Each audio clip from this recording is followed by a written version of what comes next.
하나님 말씀 사도행전 3장 1절로 10절입니다.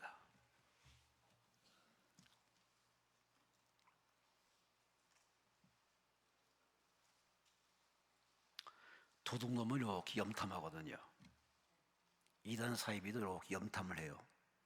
저 사람을 공격할 수 있나? 여러분, 여기도 안전지대는 아닙니다. 항상 기도를 하셔야 됩니다. 사도행전 3장 1절로 10절 말씀 우리 함께 합독하십니다. 제9시 기도 시간에 베드로와 요한이 성전에 올라갈새 나면서 못 걷게 된 이를 사람들이 메고 오니 이는 성전에 들어가는 사람들에게 구걸하기 위하여 날마다 민문이라는 성전문에 두는 자라.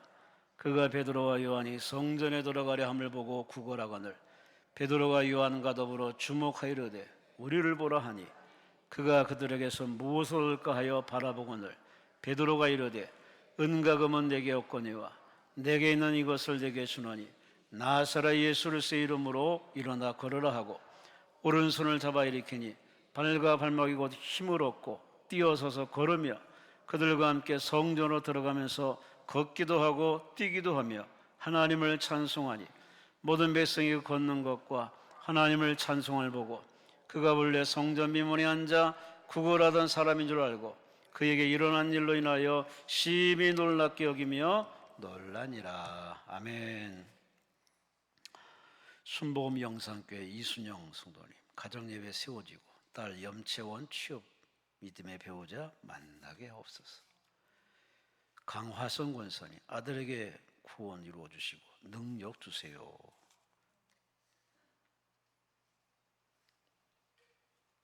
엄씨입니까? 엄승숙 권사님입니까? 성령 충만 중보기도를 드립니다. 용인에서 온 우리 조보나 성도, 주님 감사합니다. 성령 충만함 주세요 하고 예물 드렸습니다. 기도드리겠습니다. 하나님 감사합니다. 오늘 11시에 3시로 모였습니다. 점점 무덥다고 느껴지지만 이제 계절은 바뀌어서 저만치서 가을이 오고 있습니다. 주여, 우리에게 느껴지는 이 피부에 느껴지는 이 가을의 계절을 보듯 하나님 앞에 간구하는 우리 모든 소원의 기도도 하나님의 저만치서 천문천서를 보내주어서 우리에게 은혜, 응답을 선물로 허락할 줄로 믿습니다. 이런 하나님의 열정과 사랑을 시기일처럼 마귀가 귀신들을 동원해서 하나님의 임재를 방해하고 있사오니 성령이여 도와주옵소서. 끝까지 기도하며 끝까지 감사하며 끝까지 사모하며 끝까지 소망으로 인내해서 기필코 꼭 주 안에서 약속을 붙들고 인내해서 믿는 믿음을 보여서 기도한 바가 응답되는 아름다운 체험을 통하여 성격이 변화되게 하시고 귀신이 떠나가서 치료 나타나게 하시고 사람이 달라지게 하시고 성령 충만하여 행복한 얼굴로 성전문을 나서는 은혜 응답을 이 시간에 베풀어 주옵소서. 기대합니다. 믿습니다. 내 믿는 대로 될 것이라 싸우니 믿는 대로 그대로 되어지는 확실한 체험을 통하여 남은 인생 주의 끝까지 신앙을 바울처럼 완주하여서 하나님 앞에 가서 잘했다 칭찬받되 나 홀로 가지 말게 하시고 가족이 예수 믿게 하시고 자녀가 예수 믿게 하시고 지인들을 전도하게 하시고 대한민국을 전도하는 큰 기도를 하고 그 결실을 거두고 하나님께 갈 수 있는 남은 인생 되게 하여 주시옵소서. 올리는 예물과 소원 하나님이 다 들으시고 보셨사오니 하나님께서 기억하시고 갚아주시고 채워주어서 주 안에서 형통한 은혜와 응답을 이루어지게 하여 주시옵소서. 오늘 이건 사도행전 3장 말씀을 통하여 은혜를 기대합니다. 만남을 기대합니다. 기적을 기대합니다. 구원을 믿습니다. 주여 임재하시고 역사하여 주어서 오해는 풀어지게 하시고 영의 눈을 뜨게 하시고 마음이 치유되게 하시고 자유함 얻게 하시고 힘을 얻는 시간 되어지게 하여 주시옵소서. 희정을 주님께 맡기며 감사하며 예수님 이름으로 간절히 축복하며 감사하며 기도리옵나이다. 아멘. 아멘. 옆 사람과 인사하십니다. 할렐루야. 승리했습니다. 따라합시다. 지금도 기적은 오늘 설교 제목입니다. 참 살다 보면은 기적이 필요할 때가 있습니다. 목회자는 절실합니다. 왜? 수많은 양들을 상대해야 되고 저들의 요구를 들어야 되고 그들의 충족을 채우자는 어떤 그런 사명 때문이라서 하나님 앞에 늘 기도합니다. 하나님, 이제는 말씀으로 기적이 나타나게 없어서, 기도의 기적으로 응답해 주옵소서. 우리 하나님께 한껏 기대하고 강대상에 섭니다. 그래요. 우리 살다 보면은 목회자뿐만 아니라 대한민국에 사는 게 참 용한 겁니다. 대한민국에 사는 게 참 기적입니다. 참 바쁘게 돌아가는 대한민국, 하나 되지 못하는 대한민국, 좀 살만한데 불구하고 여유가 없습니다. 나이만 먹어도 여유가 없고, 사람들이 가만히 이렇게 얼굴들 보면은 그렇게 느긋하고 여유 있는 표정이 별로 없습니다. 얼마 전에 TV에서 이 지구촌에 가장 행복 지수가 높은 그 나라에 연예인들이 가서 무슨 프로를 하더라고요. 그들의 얼굴을 가만히 보면은 저런 데서 무슨 행복이 있을까? 저런 데서 왜 웃을까? 할 정도로 참 열악한 상황인데, 제가 보기에는, 아니 우리가 보기에는 열악한 환경인데 그 눈 자체가 선하고 웃음 자체가 어떤 포장이 안 돼 있습니다. 그냥 자연스럽게 웃고 그렇게 뭔가 이렇게 참 그걸 보면서 우리 정말 살긴 살지만은 뭔가 잘못 사는 게 아닌가. 훨씬 복지의 나라인데, 훨씬 좋은 나라인데 우리는 항상 뭔가 모자란 듯 그렇게 항상 당황해하고 불안해하고. 거울에 비친 여러분 얼굴 가만히 보세요. 본인 스스로가 만족이 안 될 겁니다. 이 얼굴로 과연 하나님께 영광 돌릴까? 이 얼굴로 하나님께 기쁨이 될까 하는 그런 의구심 때문에 거울 보면서 우리는 끊임없이 포장을 하고 화장을 하고 어떻게든지 뿌리고 땡기고 올리고 나름대로 많은 액션을 취하지만은 소갈머리가 변하지 않으니까, 성격이 변하지 않기 때문에 여전히 제자리 걸음입니다. 우리는 다 알아요. 원인은 바깥에 있는 것이 아니라 내 안에 있다는 사실. 그래서 내 안을 치료받기 위해서 하나님 앞에 내 안을 홀랑 뒤집어 놓고 하나님 여기부터 치료달라고 기도하는 것이 그게 온당한 모습인데 우린 급해요. 그건 나중 문제고 당장의 문제 해결만을 구합니다. 그 다음에 자꾸 하나님과 이렇게 기도가 어긋나니, 하나님은 주고 싶어서 안 달랐는데 우리는 엉뚱한 기도나 하고 엉뚱한 기도는 하니 자꾸 시간이 딜레이되고 지체되는 거, 그 원인이 저 하나님께 있는 것이 아니라 내게 있음을 아시고, 할렐루야, 마음을 비우세요. 내려놓으세요. 우리 하나님 앞에 은혜 받으려면요 먼저 본인의 거를 내려놔야 됩니다. 오죽하면 하나님 너희는 그릇이라고 했습니다. 금그릇, 은그릇, 나무그릇, 질그릇 다 쓰는 용도에 따라 그릇은 틀리지만 다 그릇의 용도를 우리는 태어났기 때문에 이 그릇 속에 뭔가를 채워주는 하나님의 은혜가 있는데 그릇이 더러워. 아니 그릇이 깨졌어. 하나님은 우리 그릇부터 깨끗하게 만드시고 그릇 깨어진 걸 완전히 새로 그릇으로 만드는 작업부터 먼저 하다 보니까 응답이 더디게 올 수밖에 없는 겁니다. 하지만 그 더디게 오는 자체도 여러분에게는 은혜가 될 겁니다. 믿음이 될 겁니다. 체험이 될 겁니다. 아, 이래서 하나님이 나에게 이렇게 더디게 역사구나, 아마 이런 깨닫고서 신앙이 훌쩍 자라게 될 줄로 믿습니다. 메오틸트 그로스만 사람이 쓴 책이 있습니다. 늦게라도 시작하는 게 훨씬 낫지.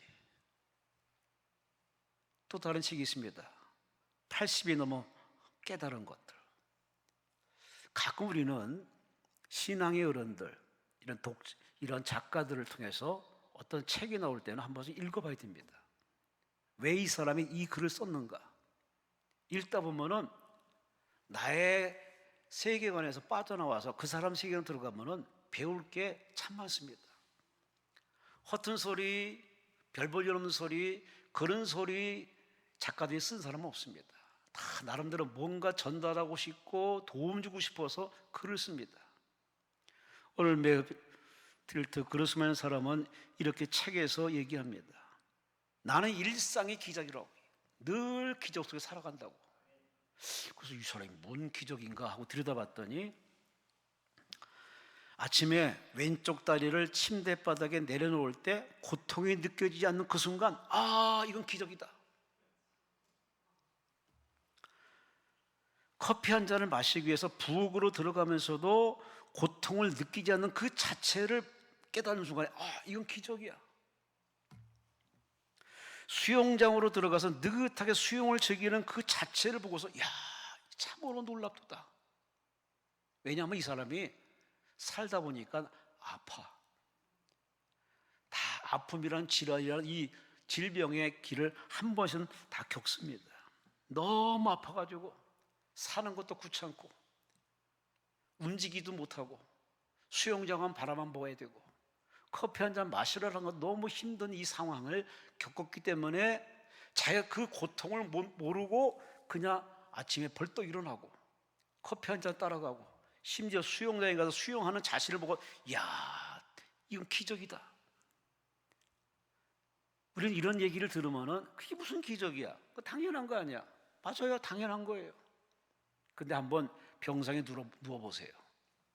건강 잃어버리고 집안에 우환이 있어 한번 집안의 웃음을 나고 나서는 아마 여러분 깨달을 겁니다. 진짜 행복이 뭘까? 돈 많이 버는 거 아니더라고요. 진짜 성공이 뭘까? 원하는 걸 얻는 거 아니더라고요.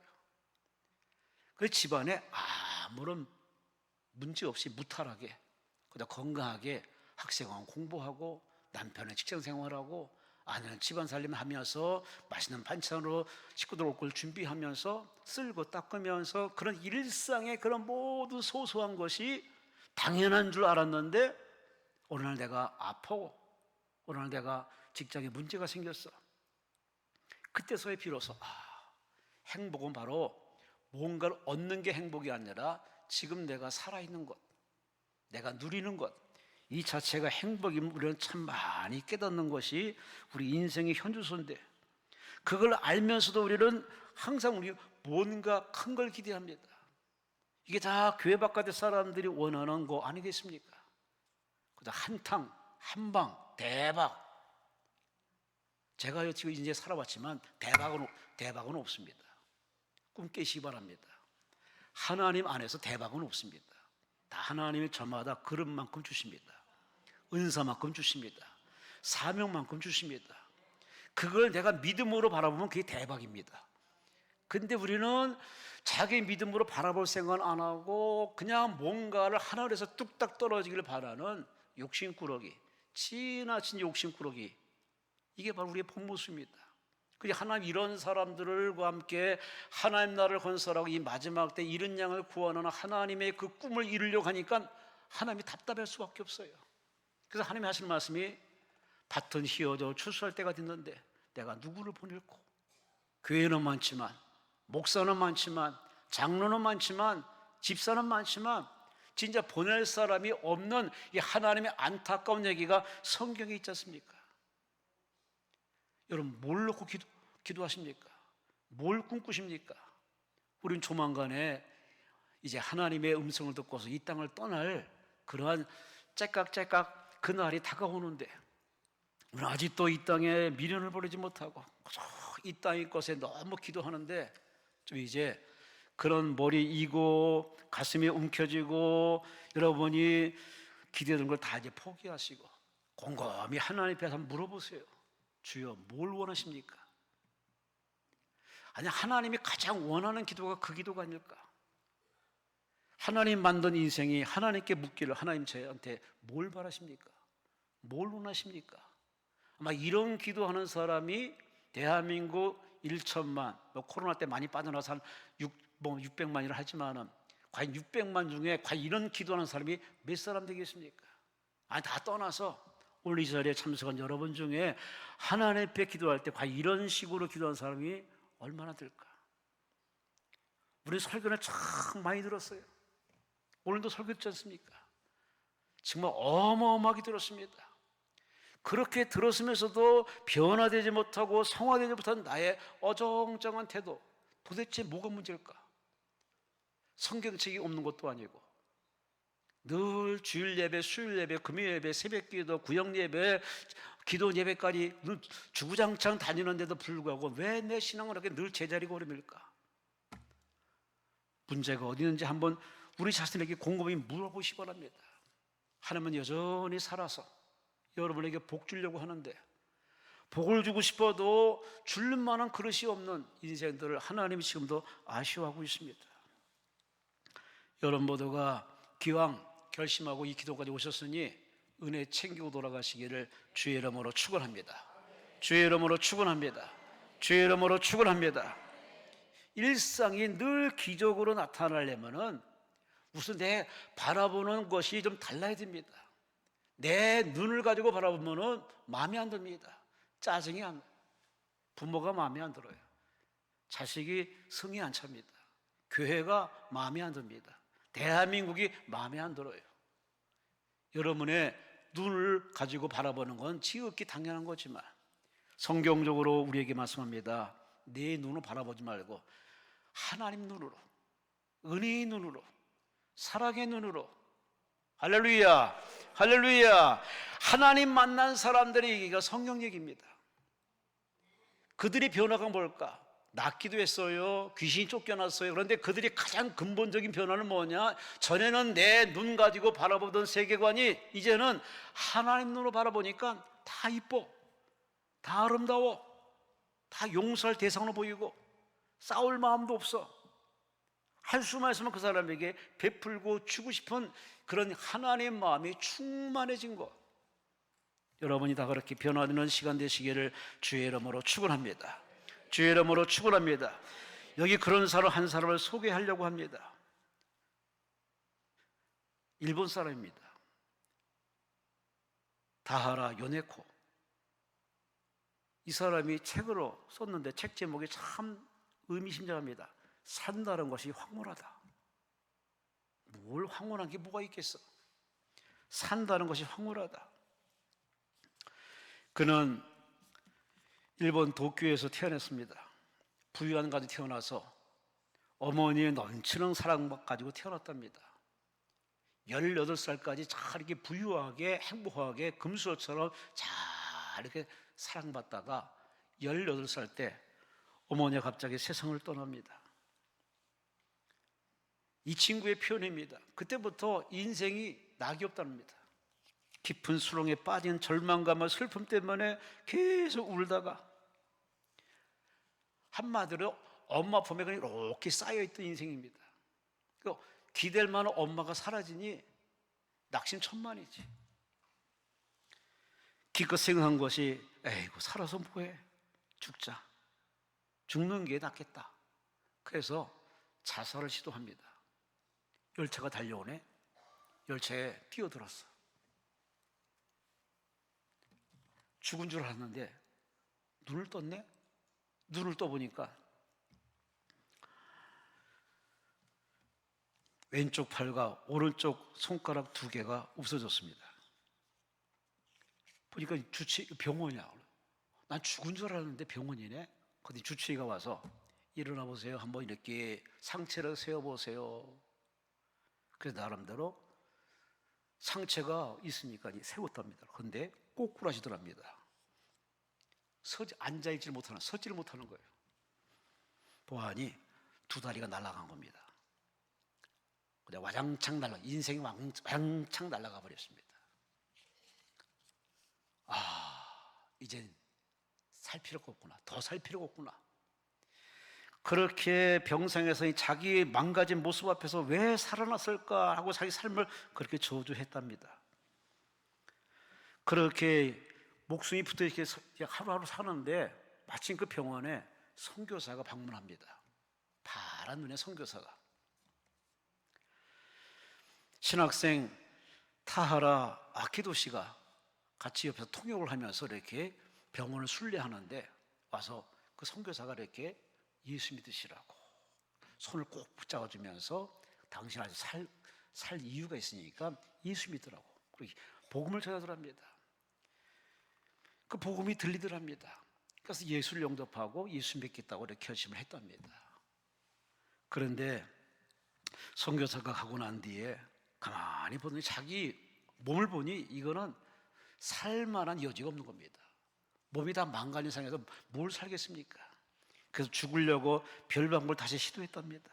근데 죽을 만한 힘도 없고 몸도 아니고 그래서 죽지 못해 살았습니다.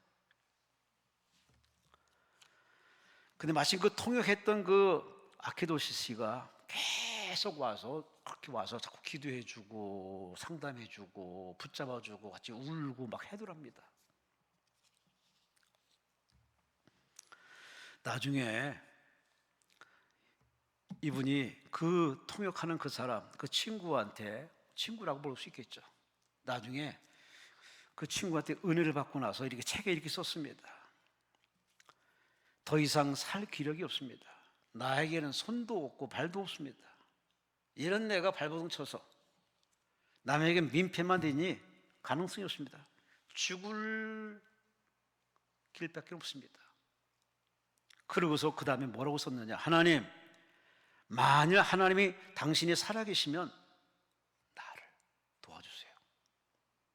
진짜 절박한 마음으로 이렇게 하나님께 기대합니다. 이렇게 그가 조심스럽게 하나님께 기도의 첫 입을 떼서 기도하기 시작합니다. 하나님이 그 기도를 들으십니다.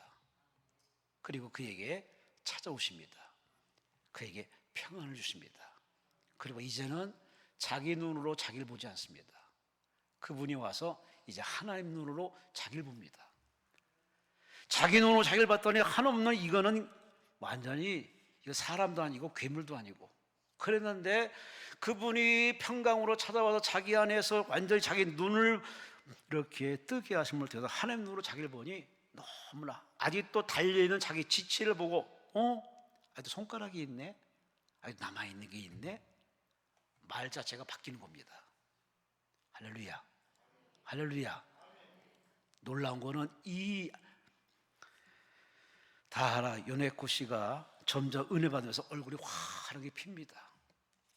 그렇게 신학생이 와서 이렇게 열심히 전도했는데 그 신학생하고 서로 이렇게 마음의 소통이 돼가지고 이제 서로 열려서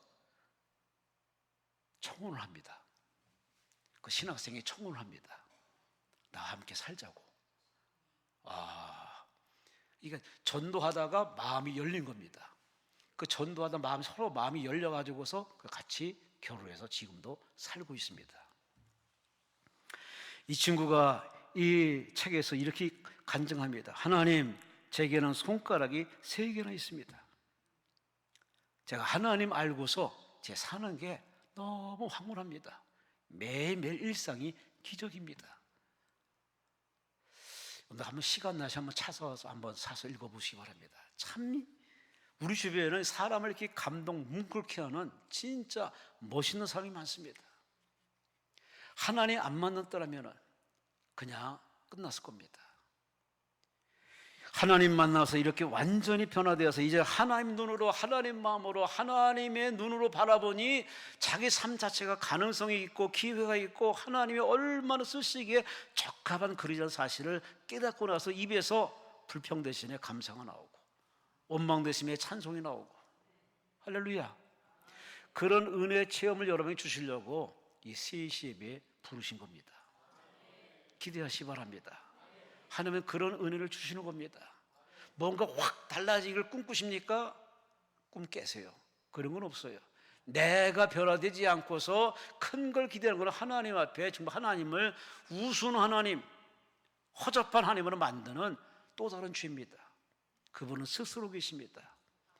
그분이 다 이유 있는 필연적인 여러분의 아픔도 주시고 가시도 주고 십자가도 주기 때문에 불평하지 마시고 하나님 앞에 기도하세요. 하나님의 눈으로 볼 수 있는 눈을 주옵소서. 하나님의 주시는 그 믿음 가지고 이겨내게 해 주옵소서. 결과적으로 하나님께 영광이 되게 해 주옵소서. 그런 바른 기도, 옳은 기도, 산 기도 하시는 하나님과 거룩한 입맞춤을 하시는 여러분 되시기를 주의 이름으로 축원합니다. 주의 이름으로 축원합니다. 괴테가 이런 말을 했어요. 저도 참 시를 참 좋아합니다. 이 괴테라는 사람이 시를 이렇게 설명합니다. 시는 어린아이에게는 노래가 돼주고, 청년에게는 철학이 돼주고, 노인에게는 인생이 되게 해준다. 역시 멋진 말입니다. 시 하나가 모든 사람이 이렇게 노래가 되고 철학이 되고 인생이 되듯이, 누군가 나 하나 예수 믿고 변화된 모습이 누군가에게는 살 길이 되고 희망이 되고 에너지가 되고 하나님을 부여잡는 절박한 기회가 되니, 여러분 인생 그렇게 의미 없는 인생이 아니라 하나님의 다 쓰시는 귀한 존재로 하시고, 여러분 자신을 사랑하시 바랍니다. 있는 그대로 사랑하시 바랍니다. 그리고 하나님께 맡기시 바랍니다. 따라합시다. 주여 쓰시옵소서. 아멘. 하나님의 손에 탁 붙들려서 얼마 남지 않은 인생, 돌아가는 꼴 보니 주님 오실 날도 얼마 남지 않은 것 같습니다. 엊그제 유재현 목사님이 설교 중에 여기 앉아서 참 충격을 받았습니다. 유대인이 예수를 영접해서 복음을 전하는 목사가 됐어? 와, 저는 참 엄청난 충격입니다. 지금 그렇게 예수 믿어가지고 목사가 되어서 교회를 하는 그러한 유대 크리스찬들이, 유대 기독교인들이 많다는 그 강대상의 얘기를 들으면서 이게 흔한 일이 아닙니다. 지금 마지막 시기에는 그렇게 돌아가고 있습니다. 유대인들이 이제 크리스찬으로 돌아오고 예수를 영접하는 쪽으로 돌아오면은 지구는 끝난 겁니다. 그게 마지막 이제 하나님이 바라시고 원하는 건데, 이런 돌아가는 시기의 표를 보면서 우리는 아직도 없는 타령하고 부족한 타령하고 여러분의 그 삶에 너무 지쳐 있지 마시고 저 천국 바라보시고, 할렐루야, 남은 인생 믿음으로 잘 살아내시기를 주의 이름으로 축원합니다. 참 서론이 길었습니다. 오늘 부모님 여러분이 잘 아는 안질병이가 일어난 사건입니다. 말도 안 되는 얘기지. 말도 안 되는 얘기인데 저희 외가댁에 이런 체험이 있어서요. 외할머니가 그랬거든요. 제가 어린 나이 보도 외할머니가 늘 걷지를 못해요. 항상 안질병처럼 왔다 이렇게 기어다니셨어요. 근데 저희 외숙모가 예수 믿고서 완전히 변화돼 가지고서 성령의 불을 받고서 시어머니를 전도하겠다는 그러한 며느리 마음, 예수 마음, 하나님 마음 가지고서 어머니 나와 함께 예수 믿읍시다. 예수 믿으면 하나님이 어머니 다리도 낫게 할 테니까 예수 믿으세요. 그랬더니 그 기도가 하늘에 상달돼서 그 어머니 모시고 기도원에 와서 그렇게 며느리가 어머니를 위해서 금식기도 하다가, 정말 여러분 이 기도원에 곳곳에 이 하얀 모자 쓰신 그 여자 목사님이 계실 겁니다. 그분 이름이 최자실 목사입니다. 살면 전도, 죽으면 천국. 저 오살, 이 기도는 생기기 전의 얘기입니다. 저 오살의 기도원이 초창기에 천막 짓고 했을 적에 그때 마침 설교 중이었습니다. 이 자리에 지금 저기 안들뱅이가 하나 있는데, 앉은 사람인데 지금 하나님이 지금 일으키시니까 일어나오시라고.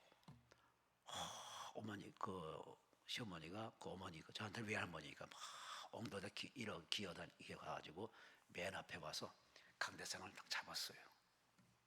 일어났어요. 네 사람만 아멘 하시네. 뭐 믿거나 말거나 합니까? 그걸 헛소리 하는 겁니까? 일어났어요. 며느리 기도가 뭐냐? 하나님, 우리 어머니 하나님의 삶을 체험하도록 딱 3분만 일으켜 주옵소서. 왜 그런 기도 했는지 몰라. 완전히 일어나게 해달라고 했으면 더 좋았을 텐데 다 3분 동안 일어났어요. 막 박수가 치면 난리가 났습니다. 3분 딱 되니까 다시 앉으셨어요. 이제 어머니도 믿음이 생겼고 며느리 믿음이 생겼어요. 열심히 기도해서 건강하게 다리 쭉 펴고 왔으면 얼마나 좋겠습니까? 근데 어머니가 얘야, 네 정성 보고 내가 하나님 살아계실 믿게 됐으니 나 이제 갈란다. 시골 갈란다. 이제 그만하자. 그래. 또 시어머니가 나이가 또 꽤 되셨기 때문에, 그래서 뭐 금식기도 내서 밥도 못 먹이고 계속 금식시키면서 이렇게 기도시키니까 어머니도 그 싫었던 겁니다. 그래서 집에 가겠다. 그래서 집에 가서 나도 예수 믿고 이제 천국 가겠다는 믿음으로 살 테니까는 나 집으로 돌려보내더라. 그래서 그 아쉬움 속에서 시골로 모셔서 시골에서 예수 믿다가 이제 하나님께 부름받고 천국 갔습니다. 여러분, 누군가 절박하게 믿고 기도하면은 하나님의 때가 되면은 하나님 원하시면은 일으켜 주십니다. 할렐루야. 오늘 본문이 바로 그 사건입니다. 늘 성전 민문에 앉아서 날 때부터 다리가 못 서는 사람이 들어가며 나가는 사람들에게 한 푼 줍시오. 그렇게 구걸하던 인생이, 그렇게 참 누군가의 도움을 살 수 없는 인생이 바로 오늘 본문에 그토록 원하는 바로 두 다리를 쭉 펴고 걷기도 하고 뛰기도 하며 성전에 들어가서 하나님을 찬미한 역사가 바로 본문에 기록한 바로 귀한 안질병이 일어난 사건입니다. 할렐루야. 할렐루야.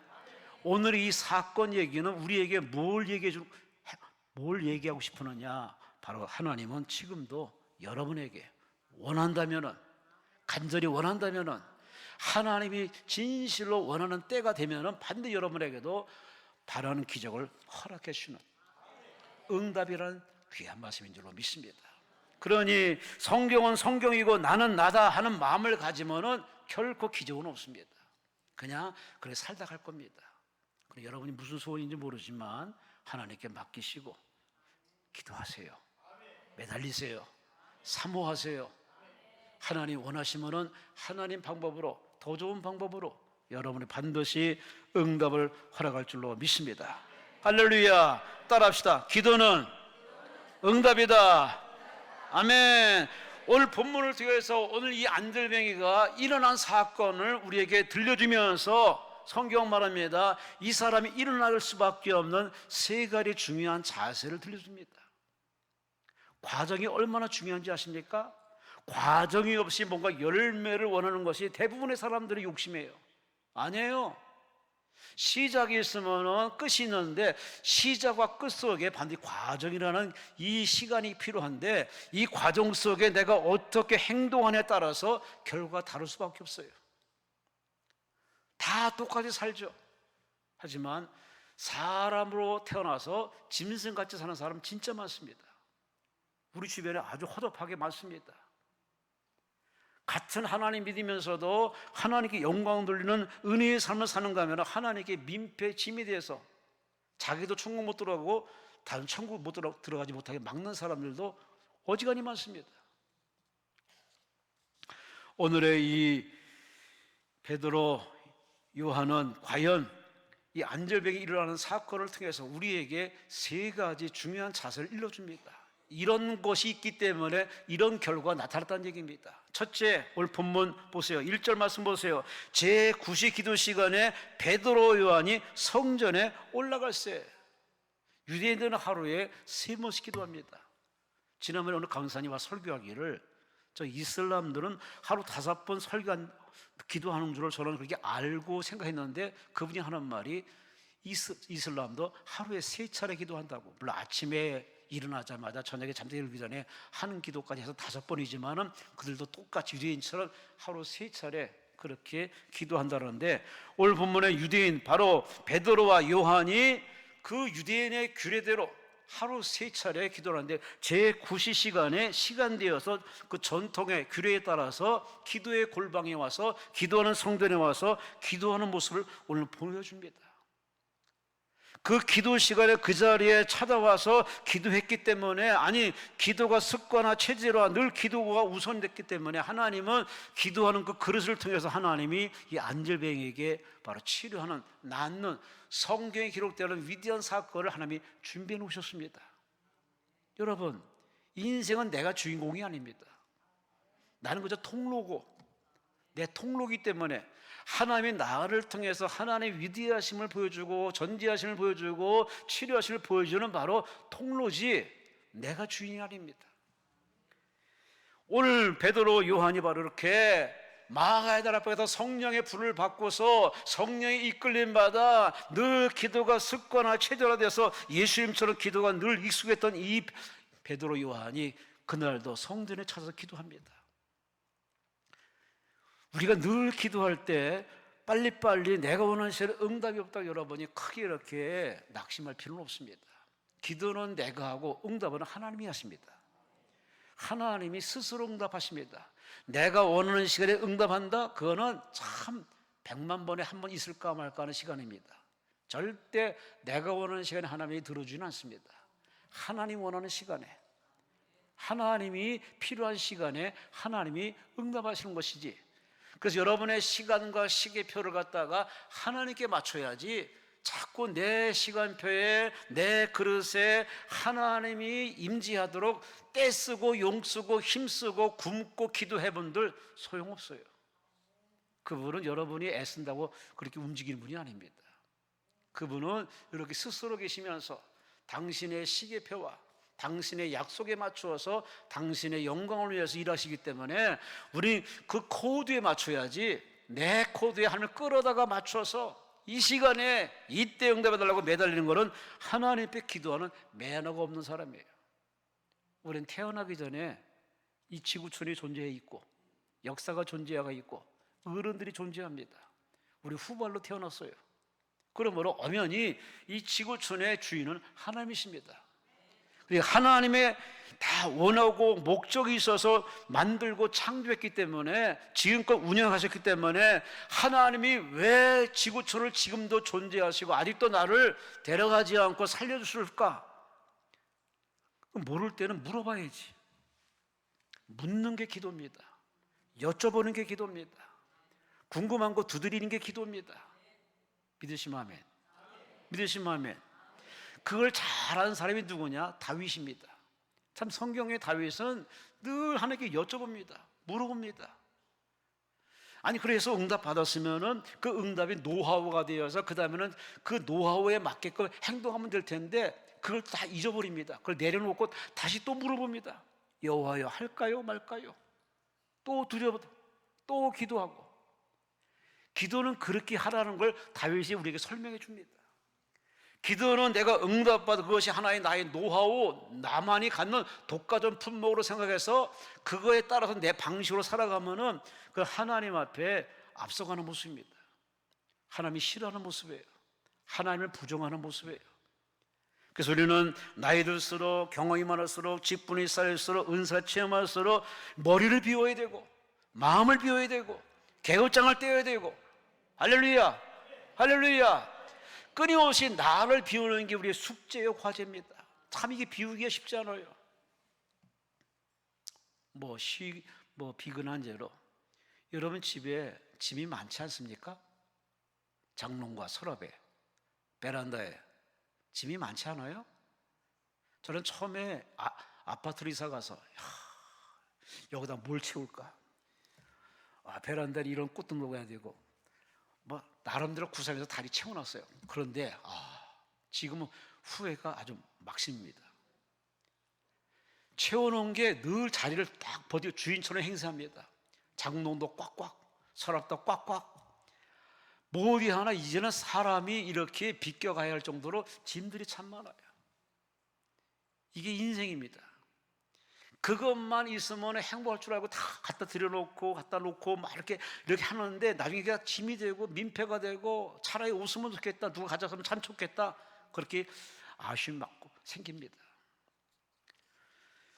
그것이 인생임을 여러분이 아시고 지금은 그것만 가지면 된다고 생각하는데 그게 봐서 하나님 보시기에 참 적은 믿음, 작은 믿음, 좁은 소신에 가진 나의 인생임을 아시고, 여러분이 그런 거 가지고 너무 연연하지 마시고, 오늘 베드로 요한은 성령의 불을 받고 나서 그가 늘 누구처럼 사느냐? 예수님처럼 삽니다. 예수님은 늘 기도했거든요. 여쭤보고 물어보고 여쭤보고 하나님의 지시와 전달을 받고, 그렇게 예수님의 늘 기도가 일상화, 습관화, 체제로 됐기 때문에 예수님이 하시는 말씀이 얘들아 시험 들기 전에 기도하라, 깨어 기도하라. 참 기도원에 상주하는 목사로서 예전에 그 기도 뜨겁게 불붙고 기도 시간이 길고 재미나고 행복했던 그런 소중한 체험을 가진 목격자로서 체험자로서 지금의 이렇게 보면은 기도가 그런 기도는 이제 아주 옛날 기도가 되고 요즘은 기도가 아주 스마트한 기도가 됐습니다. 아주 젠틀한 기도가 되고 폼을 어지간히 잡습니다. 그리고 기도했다고 그래요. 근데 가만히 들어보면 그냥 하나님께 일방도 통보해요. 나 왔어요. 됐죠? 뭐 이런 식이야. 아, 정말 예의도 없고 버르장머리 없고 교만하기가 이럴 데가 없고, 우리가 상대하는 분이 하나님이신데, 두려운 하나님인데 어쩜 이렇게 그렇게 건방지고 매너 없고 품격 없고 정성 없고 마음 없는 기도를 그냥 막 내질르면서 그래놓고 자기 기도를 다 했다고. 이제는 이제 하나님 일할 때라고 하나님 자꾸 내밀어요. 나가서 일하시라고. 야, 정말 왜 그러나 몰라요. 우리가 아는 것 많고 경험도 많지만 갈수록 우리가 역반응이 나타납니다. 기도가 자꾸 예전같이 이렇게 순수하고 따뜻하고 은혜에 젖어 있고 감동 기도가 아니라 기도가 아주 그냥 한마디 눈물이 없습니다. 감동이 없습니다. 이게 바로 오늘의 안타까운 우리 신앙의 현주소입니다. 근데 오늘 베드로 요한은 그렇지 않습니다. 성령의 불을 받고서 늘 열린 마음을 가지고 하나님 앞에 은혜 받기 위해서 지시 받기 위해서 성전을 찾아가서 기도하러 가다가 바로 이 안질뱅이를 만납니다. 따라합시다. 인생은 만남이다. 신앙도 만남이고 예배도 만남이고 기도도 만남이고, 이 만남 속에 인생은 변화되는데 그 만남을 주설한 시간 누구냐? 그건 내가 아니요. 재수 없다. 그거는 정말 하나님께 불효막심한 얘기입니다. 왜 재수가 없어? 다 필연적인 만남이고 스침인데 그 만남 속에 우리는 바로 축복의 통로가 되어서 그 사람을 도와주고 살려내는 일을 하는 것이, 그러라고 우리에게 은혜 줬는데 그런 사명의식이 너무 없어요. 그건 다 목사들이 하는 거고 장로가 하는 거고, 나 같은 사람은 그저 교회에서 은혜만 받으면 되는 거지. 성경에 그런 말이 어디 있습니까? 다 왕 같은 세상이요. 아멘도 안 하십니까? 여러분 다 나름대로 영적 사명자인 줄 아시고, 그러니 하나님 오늘도 스치는 만남 속에서 내가 전도하게 하시고 도움 주게 하시고 그 사람을 살려내게 하시고, 할렐루야. 베드로 요한이 바로 그런 마음을 가지고 기도 성산에 성전에 찾아가다가 바로 그 안질뱅이와 맞아떨어진 겁니다. 만남을 그렇게 하나님이 주선했습니다. 하지만 베드로 요한은 기도하는 사람이라, 기도하는 마음을 가지고 바라보니 그 사람을 도와줘야겠다는, 도움을 주겠다는 하나님 마음이 막 불때 일어납니다. 이게 정상입니다. 여러분 주변 사람을 어떻게 바라보십니까? 안 됐네. 여러분 잣대 가지고 안경 쓰고 그렇게 인생을 비하하십니까? 그건 여러분이 보는 그 사람이지, 하나님이 그 사람을 볼 때 그 사람은 아주 귀한 존재입니다. 나를 통해서 그런 좋은 일을 하라고 하는 기회를 줬는데 내가 안 해? 그럼 하나님 이 사람 나를 제껴놓고 다른 사람을 쓰셔서 이 사람을 살려냅니다. 그러니 우리는 베드로 요한같이 항상 기도해서 영혼 사랑하는 마음, 하나님 사랑하는 마음, 나라 사랑하는 마음, 죄인을 사랑하고 원수를 사랑하는 이 마음이 불듯 일어날 수 있도록 늘 기도하는 여러분 되시기를 주의 이름으로 축원합니다. 내 욕구, 내 욕심, 내가 원하는 것만 기도하면은 정말 그런 유치한 기도입니다. 성경에 보세요. 예수 만난 사람이 그런 기도한 적이 있나? 예수 만나고서 기도 차원이 완전 레벨이 다릅니다. 두 번째, 오늘 4절 말씀 보세요. 베드로가 요한과 더불어 주목하이로되 우리를 보라. 만남 속에 만나자마자 베드로와 요한이 한 푼 줍시 하는 그 사람에게 하는 말이, 눈과 눈을 마주치면서 따라합시다. 우리를 보라. 아멘. 아멘. 자신이 없고 용기가 없으면요 절대 내 눈 보라고 말을 못합니다. 사람이 눈과 눈싸움에서 이기는 사람은 정말 마음이 깨끗한 사람이든지 용기 있고 담대한 사람이에요. 마음이 그렇지 않으면요 죄가 있고 뭔가 미움이 있으면요 절대 그 사람 정상을 쳐다보지 못합니다. 이렇게 쳐다보고 이 사람 보고 얘기합니다. 오늘 베드로 요한이 말합니다. 나를 보라, 우리를 보라. 얼마나 자신만만한 포즈입니까? 예수 믿는 사람이 이래야 되는 거 아닙니까? 꼭 돈 가지고 과시하는 그런 서양 사람의 그런 패턴으로 살지 마시고, 내가 믿는 예수, 나를 사랑하는 예수, 나를 구원하신 예수, 나와 함께하는 예수가 지금 내 안에 계시니 나를 보라가 무슨 말입니까? 내 안에 계신 예수를 보라는 얘기죠. 나나 당신이나 똑같은 사람이고, 내가 당신은 나은 게 별로 없어. 똑같은 나도 죄인이었고 어부였고 하찮은 인간이었는데, 그분이 나를 불러서 나를 사람 만들어서 이렇게 쓰시는 일꾼 됐으니 당신도 그렇게 될 수 있으니 나를 보시오. 우리는 예수 믿는 사람으로 그렇게 인생 살아야 되는 거 아닙니까?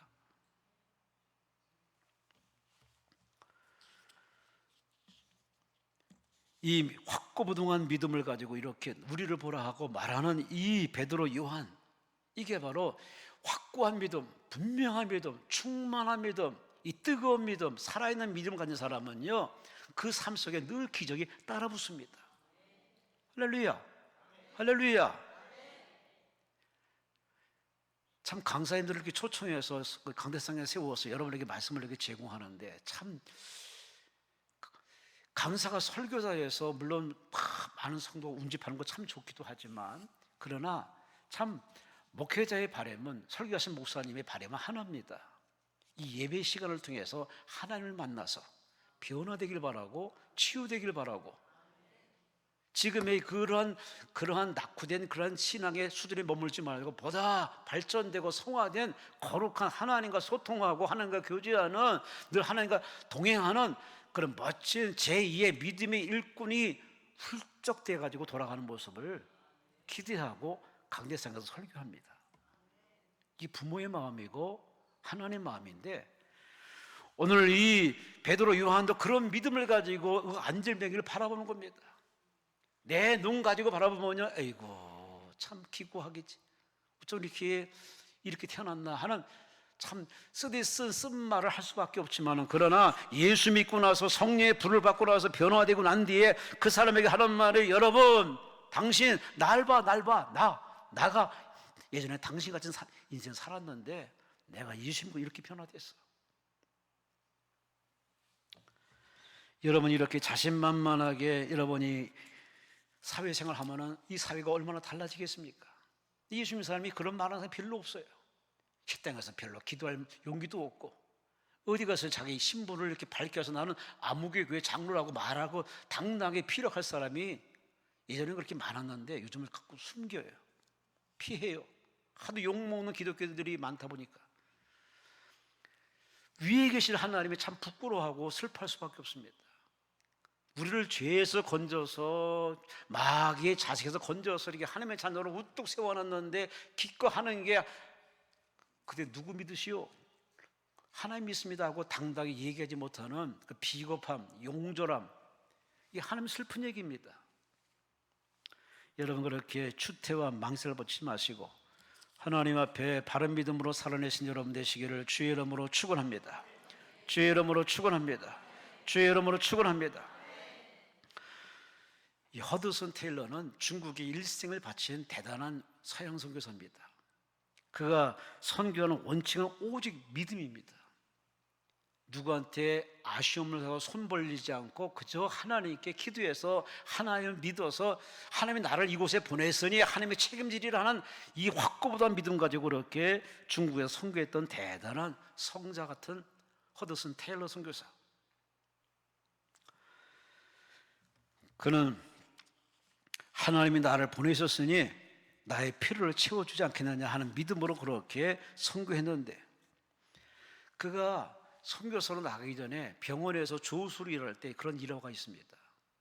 병원장이, 야, 나 자꾸 깜빡깜빡하니까 월급날 되면은 나한테 월급날 됐습니다 라고 얘기를 해. 근데 월급 줄게. 나한테 얘기 안 하면 내가 잊어버리니까 꼭 나한테 얘기해줘. 근데 이 허드스텔러 한 번도 그 원장한테 월급날이에요 라고 말을 한 번도 안 했답니다. 못 받아도 그냥 넘어갔답니다. 그래서 너는 왜 월급날이라고 얘기하지 않느냐라고 묻는 그 병원장 말 앞에 이 친구가 한 말을 들어보세요. 저는 간절히 기도만 합니다. 하나님, 우리 원장님 이렇게 병원장으로 세워서 이렇게 큰일 하는데 하나님께서 지혜 주어서 그렇게 잘 경영하게 하시고, 그리고 하나님이 월급날 제때 다 줄 수 있도록 지혜 주시고 깜빡깜빡거리지 않도록 하나님, 그죠, 원장님 함께 달라고. 원장님은 자기 직접 얘기하지 않고 하나님께 이렇게 다 얘기한답니다. 그래서 하나님이 다 알아서 하시도록. 그것이 아주 일상화됐기 때문에 그는 중국에 훌쩍 떠나서도 절대 선교기거나 교회에다가 손 벌리지 않고 하나님 앞에 기도했답니다. 나를 보내시니까 하나님이시니 하나님이 책임져 주리라. 아멘을 6명만 하네. 참 신학하면서 주의 길 걸어가면서 목회자들의 고민이 그겁니다. 유혹이 많아요. 동문들의 유혹도 많고, 야, 목회는 그렇게 하는 게 아니야, 설교는 그렇게 하는 게 아니야, 교회는 이렇게 해야 돼, 그런 남들의 노하우를 얘기해 줍니다. 다 들어보면 맞아요 그렇게 해야 돼. 또 그렇게 한 번 시도도 해봐요. 그런데 가만히 성경 저울에 올려놓으면요, 다 성경적인 법칙은 아니에요. 다 자기의 생각을 섞어서 자기의 경험을 알아서 말한 비성경적인 제안입니다. 그런데 많은 목회자들이 거기를 많이 따라갑니다. 그래서 교회가 부흥이 안 되고 딜레마에 빠져가지고서, 그래서 참 이래저래 힘든 걸 많습니다. 근데 정말 성경대로 믿고 성경대로 기다리고 성경대로 기도하고 성경대로 끝까지 버티면 반드시 하나님은 기이한 방법으로 열어주세요. 근데 마귀가 찾아와서, 야, 너 지금 뭐하니? 돈 벌어야지. 너 이렇게 살아 나중에 노후 시대에 뭐 먹고 살 거냐? 마귀가 말해요.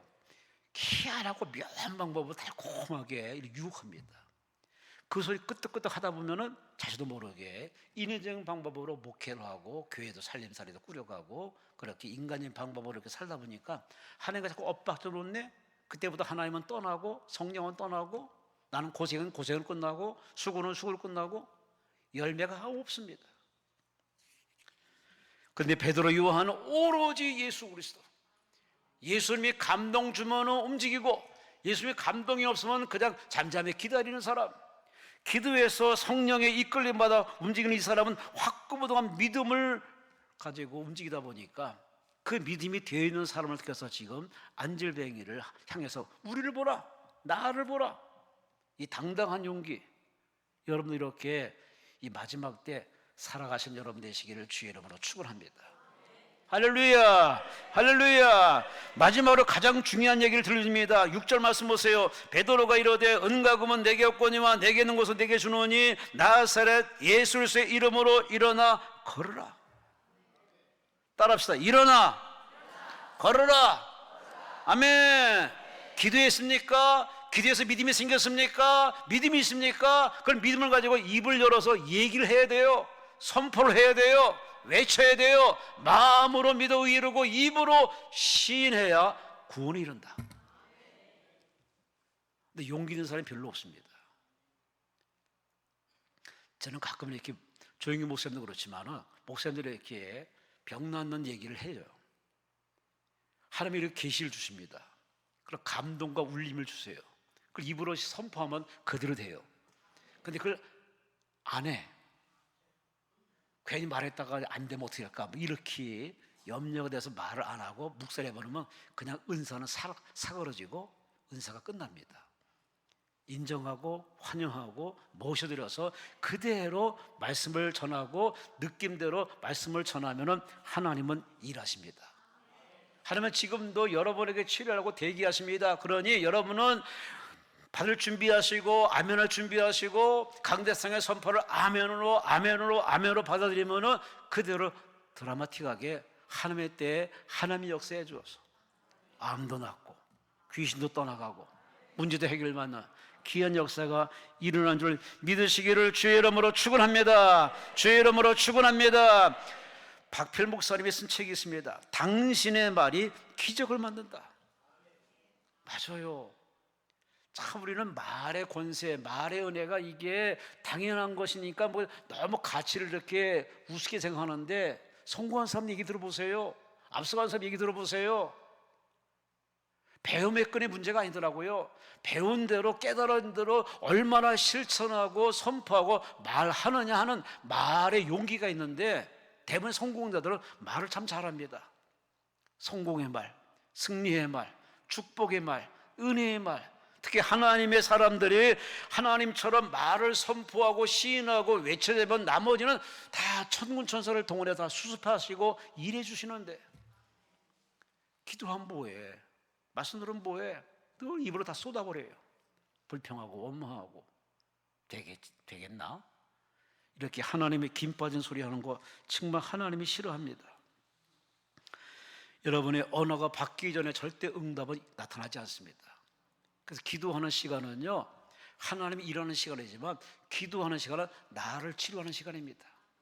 나의 고쳐가 되고 규가 되고 뭔가 이렇게 딱 굳어져 있는 그런 언어, 가치관, 인생관을 와장창 부셔가지고 이제는 하나님이 나를 통해서 이렇게 흘러갈 수 있도록,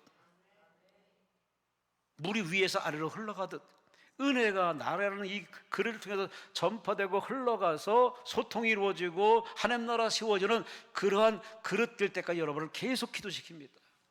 그래서 응답을 하나님께 맡기시고 기도하면서 성격이 변화되고 기질이 변화되고 성품이 변화되고 가치관이 변화되고 드디어 변화된 게 뭐냐? 언어가 돼서 나옵니다. 말로 나옵니다. 은혜 받은 사람들이 욕하는 거 봤습니까?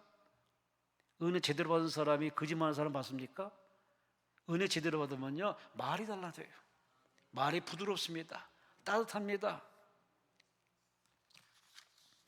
오늘 베드로 요한은 말합니다. 은과 금은 내게 없다. 내게 있는 것을 내게 주노니 나사렛 예수의 이름으로 일어나 걸으라.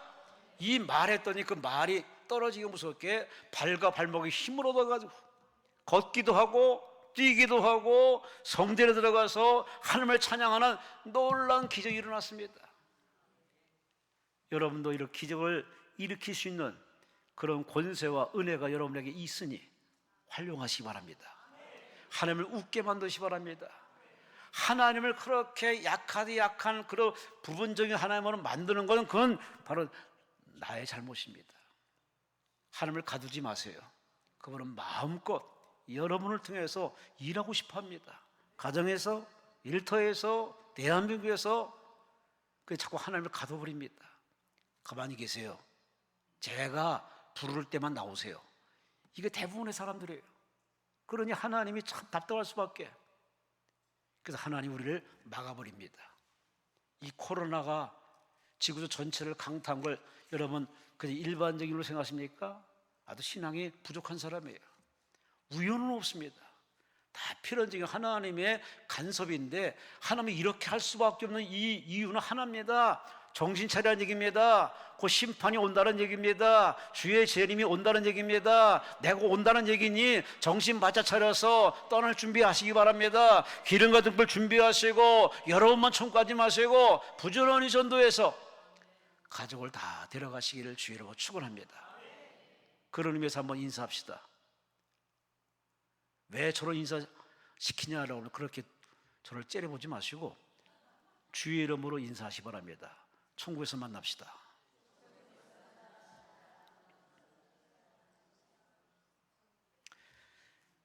만나지 못할 사람이 있어요. 슬프지만 가슴 아프지만 만나지 못할 사람이 있다는 겁니다.